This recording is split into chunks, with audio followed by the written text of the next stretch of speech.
C'est une belle histoire d'amour. Avec Jarabi Nunbena, Sidiki Diabaté chante l'histoire d'un homme qui exalte sa bien-aimée, une femme qui réjouit son cœur, et le fait frémir de désir quand il la voit, quand elle le touche. Dans la vidéo de cette chanson, cet homme, c'est Sidiki lui-même. Et la femme, c'est Carmen Sama, la veuve de D.J. Arafat. La suite après le générique. Bienvenue sur la chaîne YouTube Steve Info, la chaîne d'actualité africaine. Abonnez-vous à la chaîne sans oublier de cliquer sur la cloche de notification juste en bas. Le grand ami du Daichi et la mère de la Chine dans un jeu amoureux, avec des gestes de tendresse, de caresse, il n'en fallait pas plus, pour provoquer des étincelles sur la toile. Pourtant, ce n'est qu'un jeu, d'acteur, un simple rôle, pour traduire le texte d'une chanson. Mais le problème ici, c'est qu'il s'agit de Carmen Sama. Et les fans d'Arafat ne comprennent pas, ils ne supportent pas, que la femme, qui reste pour eux l'image, vivante, du Daichi quand le roi, descende de son trône, pour devenir une simple actrice de vidéo. Scènes inimaginables du vivant d'Arafat. Mais la question qui se pose aujourd'hui est celle-ci, Carmen Sama se voit-elle toujours, dans le rôle que les fans d'Arafat veulent avoir joué, en tant que reine en l'absence du roi? Pas si sûr. Et pour comprendre un peu l'attitude de cette femme, il faut revenir quelques années en arrière. Entrée presque sur la pointe des pieds dans la vie d'Arafat, elle a vécu dans la discrétion, dans l'ombre d'un homme tout-puissant qui était le commandant Zabra, le Yorobo, Daichi Kan, président de la Chine populaire. Elle n'avait pas le droit à la parole, et on ne la voyait que quand le roi le voulait. Même s'il appelait la lionne.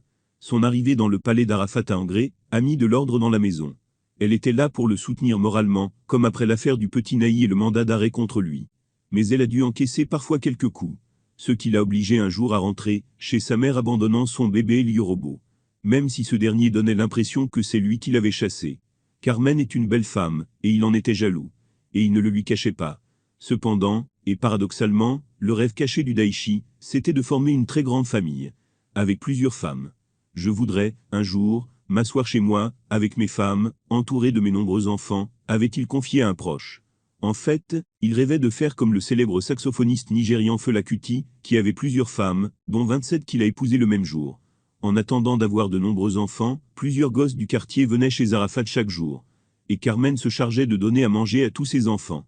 Depuis la disparition du Yoro, et face à l'évolution des choses, Carmen semble éprouver de plus en plus le besoin de se libérer. Restée longtemps muette, effacée derrière ce grand homme, elle est en train, à défaut de le crier, au moins d'exprimer ses envies. Mais voilà, c'est un choix qui a ses conséquences qui peuvent déstabiliser.